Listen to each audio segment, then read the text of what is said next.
tumben-tumbenan Mas Lian datang. Dan tentu saja Bu Yuni kaget banget melihat kedatangan Lian Bagaskara ke rumahnya. Tetapi kali ini rada-rada berbeda, Lian terlihat sopan. Bahkan aku memohon pun. Bahkan kelihatan banget ya kalau wajahnya Lian sekarang ini benar-benar berbeda banget. Sekarang ini wajahnya baik dan gak garang seperti biasanya. Apa dia punya maksud jahat ya? Dan tentu saja hal ini malah menimbulkan kecurigaan. Bu Yuni pun jadi mikir ada apa dengan Lian sebenarnya. Apa karena sakitnya? Dan begitulah Bu Yuni pun berpikir mungkin karena penyakit ginjal yang diderita oleh Lian hingga membuat Lian jadi berubah seperti ini. Karena kamu sudah menolong aku. Kemudian Lian pun mengajak Bu Yuni untuk ngobrol berdua di taman. Kemudian Lian pun berterima kasih kepada Bu Yuni karena telah menolongnya.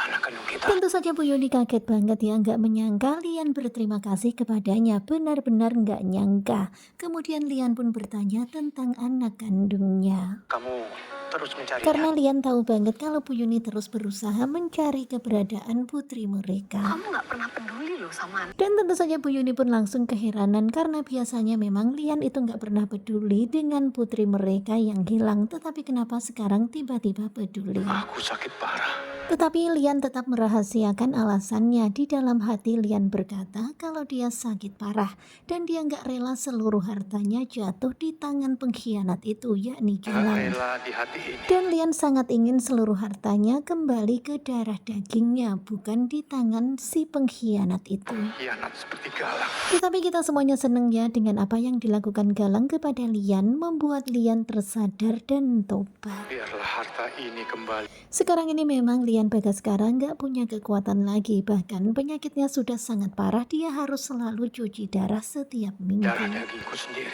Dan satu hal yang dipikirkan Lian adalah tentang hartanya yang harus kembali ke tangan darah dagingnya, bukan Galang. Caraku menebus dosa. Sepertinya Lian bakal berusaha untuk mencari tentang siapa sebenarnya anak kandungnya dan di mana keberadaannya. Aku adalah ayahnya. Kemudian Lian pun memberikan alasan klise kepada Bu Yuni, bagaimanapun juga aku adalah ayahnya dan aku ingin bertemu dengan putriku. Penyesalan diam-diam mulai Dan di ada. dalam hati Bu Yuni pun senang karena ada penyesalan. Ya diam-diam Lian itu udah menyesal semuanya karena penyakit yang diderita oleh Lian sekarang ini. Gak tahu keberadaan anak kita. Kemudian Bu Yuni pun mengatakan kalau dia belum tahu keberadaan putrinya. Dan tentang seorang anak yang bernama Raisa itu, Raisa sudah meninggal dan itu semuanya adalah tipuan. Curigaanku bahwa Tetapi Bu Yuni belum bisa mengatakan kepada Lian kalau sebenarnya putrinya adalah Amira.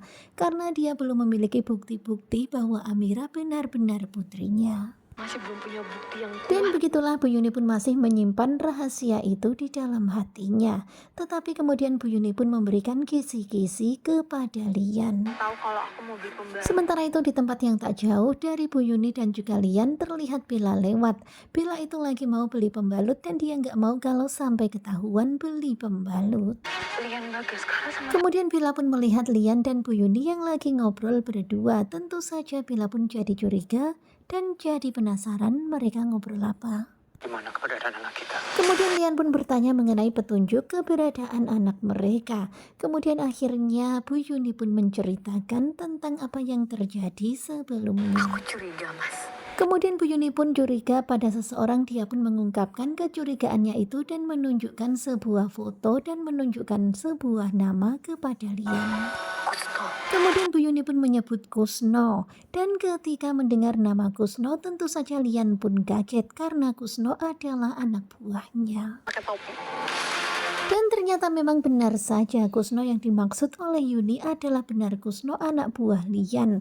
Tentu saja sekarang ini Lian pun jadi semakin bertanya-tanya. Pak Lian sampai ketemu Pak Kusno. Kemudian terlihat Bella yang sekarang ini jadi ketar-ketir kalau sampai Lian ketemu sama Kusno dan Kusno mengatakan kalau Amira adalah anaknya. Waduh gawat. Suara dan tahu siapa anak. Karena pada akhirnya bakalan tahu kalau ternyata Amira adalah anaknya Lian Bagaskara. Hidup Amira bakal berubah total. Dan Bila nggak mau itu terjadi, Bila nggak mau hidup Amira berubah total. Bahkan Amira akan jadi auto sultan jauh banget melebihi Bella. bakal jadi pewaris sah. Dan tentu saja Bella nggak mau itu terjadi. Bella akan berusaha untuk menggagalkan pertemuan Lian dan juga Kusno. Kamu harus menjelaskan semua. Dan sekarang ini Lian berniat untuk menemui Kusno. Dia mau meminta penjelasan tentang apa yang sebenarnya terjadi. Nah, tentunya kalian pasti makin penasaran kan dengan kelanjutan Ketika Cinta Memanggilmu. Dan ini adalah cuplikan tadi malam di episode ke-101. Bagaimanakah kelanjutannya? Sepertinya bakalan semakin seru. Simak kelanjutan Ketika Cinta Memanggilmu bersama dengan Gogo Joba. Terima kasih buat kalian yang sudah selalu setia dan jangan lupa nantikan video selanjutnya. Terima kasih dan bye-bye.